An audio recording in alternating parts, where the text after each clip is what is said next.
What's up, guys? My name is Section from the Deviants, and today we're going to be reacting to Attack on Titan Season 3, Episode 5. So in the last episode, people other than the scouts were slowly understanding that maybe the government is wrong and is lying about the whole scouts killing an innocent person.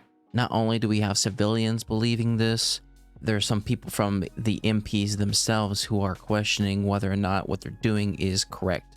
So at this moment, Levi and his squad are trying to get answers out of an interior squad member. Hanji and her second in command were with Flagel, I believe. And they were basically convincing a lot of the people that, hey, scouts aren't in the wrong. And then lastly, Arvin is in front of the council and they're basically saying, do you have any last words? So he's going to get made an example of. I think that's the wording. But I also do remember that he talked to Pixis and he said, hey, if this stuff happens, whatever it is, if this stuff happens, do this. So I wonder if Arvin already knows that he's going to get made an example of. So when he's out in the open, then Pixis is going to go and save him. Maybe. I don't know. But without further ado, let's get straight on into it. Make sure to support the original content as always. And let's get going in 3, 2, 1, and go. I entrusted something to Commander Pixis. What happens next is out of my hands. It'll be your choice to make. Yours and theirs. That king is in the same position the whole time. Pretty much all of the military higher-ups are meeting inside the castle. They're finally disbanding the scout regiment. See? They're building those gallows to hang the commander from. A lot of work. When facing your enemy, you can't just guard with a shield. You need a spear to dispatch the threat. If you disband the scout regiment, it will be akin to humanity tossing its spear aside. That's my belief, unless you have some sort of secret plan by which we might overcome this ordeal. They do not. You've broken the most sacred of laws. Indeed. No, he did not. You have refused to hand over Eren Yeager time and time again. Okay, maybe. Commander Pixis, the garrison and scout regiments frequently risk their lives side by side on the front lines. How are we to know that you aren't working together now? I am They deeply are. disturbed to hear that you believe we would align ourselves with the scout regiment. Think about it. What if the Titans did manage to break through the wall only to find next to no one inside it? The poor monsters might have to go hungry. Very well then.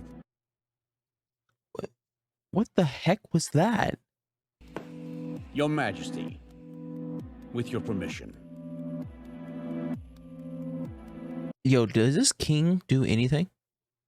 I've not seen him move. I've not seen him blink. Is he just dead? He's just a puppet? Now What? then, Why'd you nod like you understood what he said? He didn't say anything. Commander Ervin Smith, you have been found guilty of violating Clause 6 of the Charter of Humanity. You have no Your evidence. sentence is death. Walrose has fallen! The gates have been breached! Oh no, this has to be a fake news. Order all available garrison troops to make for the Eastern Front and defend the people. We must get those evacuees into Walsina. No, wait! I want every last gate to Walsina closed off. Oh my gosh. To think that the wall would end up getting breached at a time like this. I know, almost convenient. What's taking so long? Go do your duty. Ignoring my orders is an act of treason. Bro, someone slapped this dude. I can't. I am a citizen of Walrose. I refuse to shut the gates on those people. You dare to I stand with him. Who? What? Whoa. Premier Zachary. Who's this guy? There's no cause for alarm. As of this moment, there have been no reports of any Titan attack. Although I agree with Ervin on several points, I was still willing to put my trust in your government.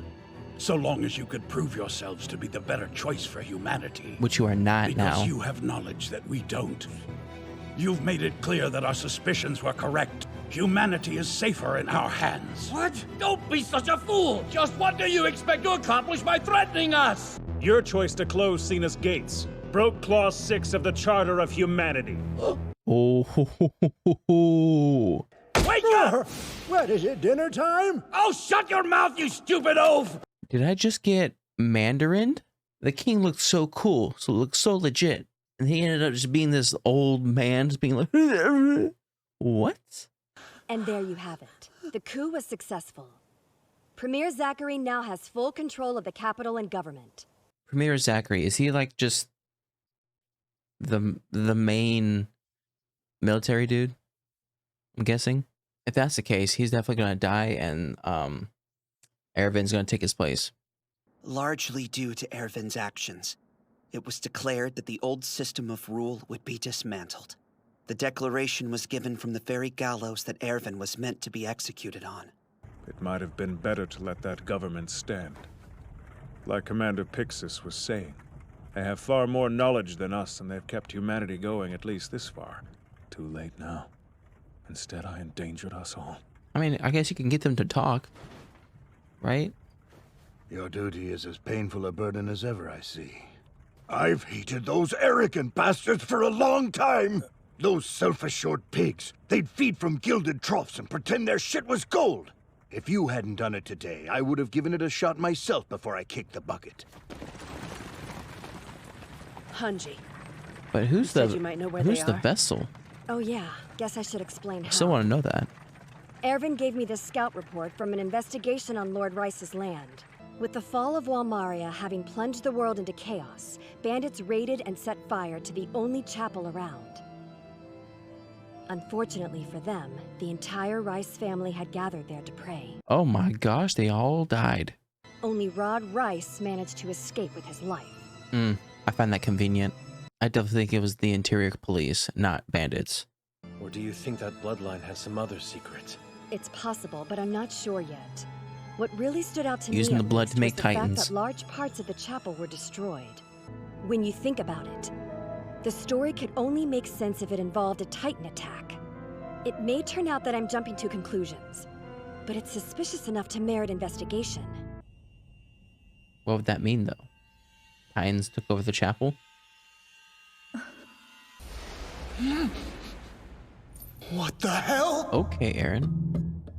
A Titan gains intelligence and the power to transform by eating a human being with that power. If that's actually true, how and when did Aaron first become a Titan? Good And question. who did he have to eat to gain his powers? I have no idea. Is that Annie? Nope. Oh, it's Historia. Historia? Oh, hello. Questions upon questions upon questions. So first off, congratulations, Arvin. Your plan did work. You, with the other commanders, created a coup without any bloodshed. And this Zachary dude, I could have sworn I've heard about him before. I don't know if we learned about him in the first season or not. I feel as though he's like the general of all the military. But yeah, anyways, the coup worked. Scouts are safe. All the bad MPs were rounded up. And now they just need to gather Historia and Aaron and label Historia as the new queen. Which leads me into what the heck was happening in the final seconds of this episode. It definitely looked like Aaron was set up as a sacrifice, which is understandable because he needs to be eaten. The question is, by whom? It's from what I understand, a Titan needs to eat him in order to transform into a human. So a person has to be in Titan form in order to eat. But they can't get into Titan form if they're human. At least that's what I think. So I don't think Historia has any powers. Like, she can't turn into a Titan and then eat Aaron unless she does. And that's the whole like bloodline importance. I don't know. I feel like we're gonna get more answers. Right now we're just like walking in the dark trying to figure out, okay, yeah, this makes sense, this makes sense. So we can infer that this is the right answer when, you know, we never really got any confirmation yet. I do find it weird how they mentioned the chapel looking like it got taken out by Titans. When originally I thought, oh, they say abandons, but it could have been the Interior Squad and Kenny trying to take out the whole lineage. But if it were Titans I feel as though it could not just be random Titans that destroyed the chapel. I feel as though it would have been something else, like maybe the Rice family members turned into Titans and they destroyed the chapel and now they're off doing something. If that's the case, then maybe the Rice family bloodline, they do have the ability to transform into Titans at will, and maybe she just needs to eat Eren to get the coordinate powers. Who knows? But anyways, that was my reaction to Attack on Titan Season 3, Episode 5. If you like my reaction, make sure to like and subscribe. If you guys want me to know anything more, put a comment section down below. I'll see you guys next time. Bye.